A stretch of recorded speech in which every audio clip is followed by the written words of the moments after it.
Assalamu alaikum and good day everyone. In this video we will talk about the chapter 11 section 7 use geometric probability. In a previous course we learned the probability, which is the general probability. The probability by calculating the ratio of the number of favorable outcomes to the total number of possible outcomes. So in this lesson, we will learn the geometric probabilities.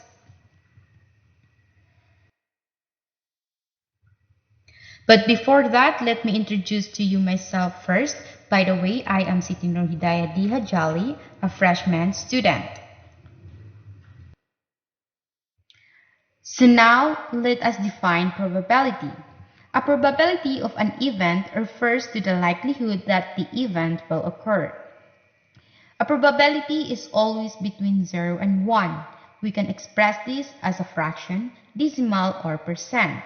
The probability of event A is written as P of A.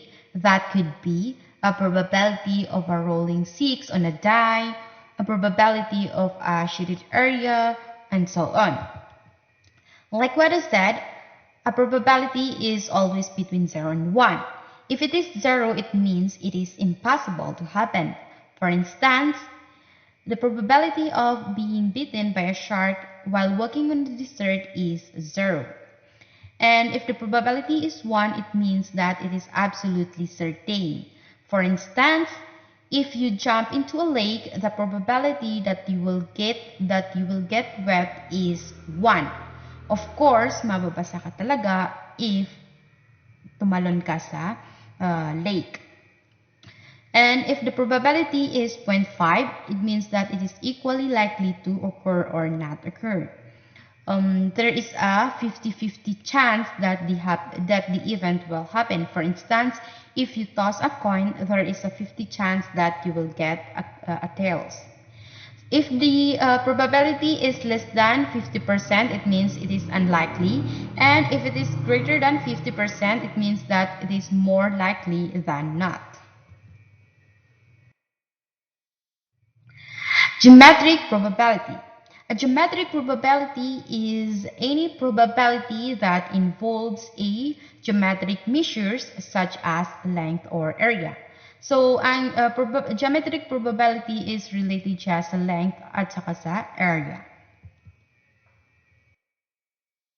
Probability and length.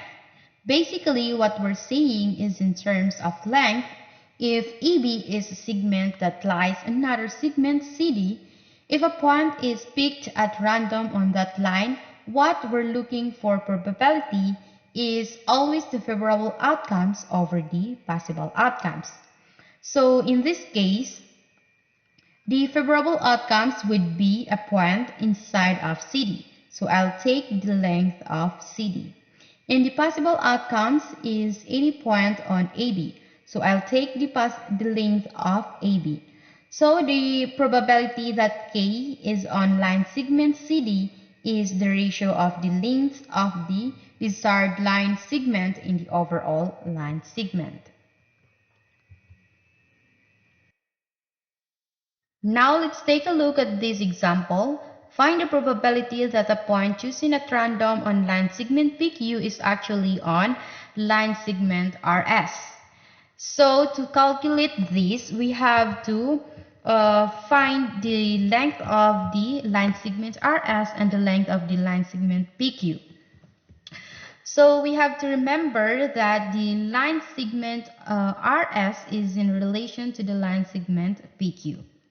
So the length of the to find the length of the RS line segment RS, we take the final position which is the 4 and subtract it to the initial position which is -2, and likewise to the length of segment PQ.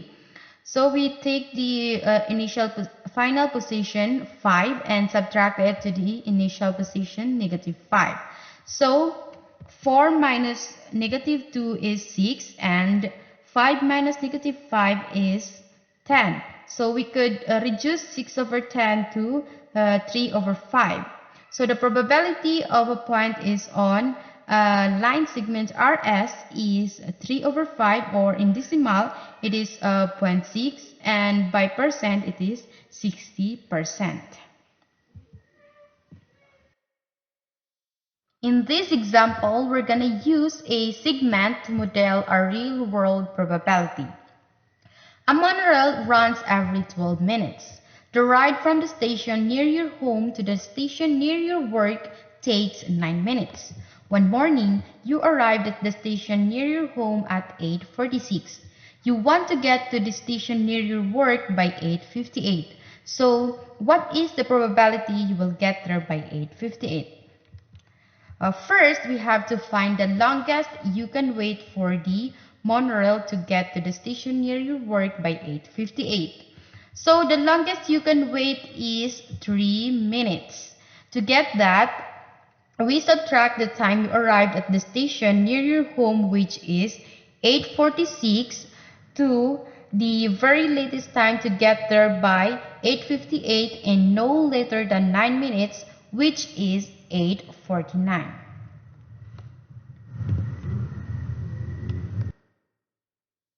Next, model the situation. The monorail runs every 12 minutes, so it will arrive in 12 minutes or less. You need it to arrive within 3 minutes. And finally, find the probability.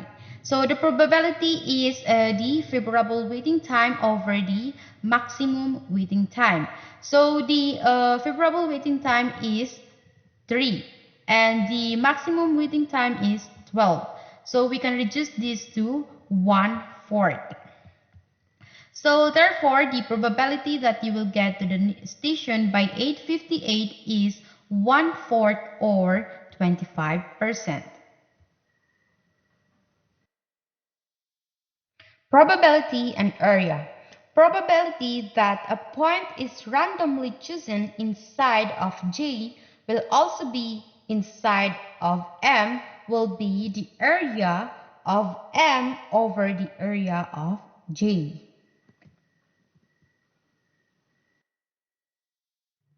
So now let's take a look at this example. The diameter of the target shown at the right is 80 centimeters. The diameter of the red circle on the target is 16 centimeters. An arrow is shot and hits the target. If the arrow is equally likely to land on any point on the target, what is the probability that it lands in the red circle? So we have to find the ratio of the area of the red circle to the area of the target. The probability here is the area of the red circle to the area of the target. The area of the red circle is pi times radius squared. The radius in the red circle is 8. And the area of the target is pi times radius squared. The area of the radius of the area of the target is 40. So it will be pi times 8 squared equals to 64 pi, and pi times 40 squared is 1600 pi. So now we are going to cancel the pi. So it will be 64 over 1600, and we can reduce it to 1/25th. Therefore, the probability that the arrow lands in the area in the red region is 1/25th, or 4%.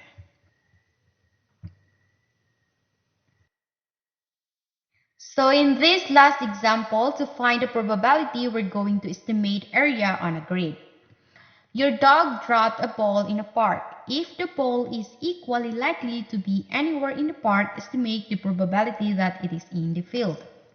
So, ayan siya. Ayan yung, ito yung picture na ng park.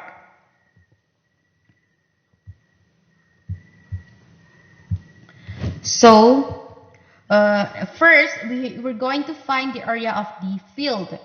The shape is a rectangle. As you can see, this one, rectangle yung shape ng field. So, the area is base times height. So, the base is 10, which is ito siya, yan, 1, 2, 3, 4, 5, 6, 7, 8, 9, and 10. So, and the height is, which is 3, ito siya 1, 2, and 3. So, 10 times 3 equals to 30 square units. Next, find the total area of the park. So, count the squares that are fully covered. So, there are 30 squares in the field and 22 in the woods. So, there are 52 full squares. Ayan siya. 30 dito sa 30 dito sa field and 22 naman dito sa 22 naman yung full squares dito sa woods. So, make groups of partially covered squares so the combined area of each group is about 1 square unit. The total of the partial squares is about 6 or 7 square units. So, i-add natin yung mga partially covered squares which is 6.5 sa 52 full squares. So, 52 plus 6.5 is 58.5. So, finally, write a ratio of the areas to find the probability. So, the probability is area of field to the total area of park. So, it is approximately 30 over 58.5. So, we're going to add a 0 here, 0 to the 30 para mawala itong decimal. So, it will become 300 over 558. So, we can reduce it to 20 over 39. Therefore, the probability that the ball is in the field is about 20 over 39 or 51.3%. So, that's all. Thank you for listening.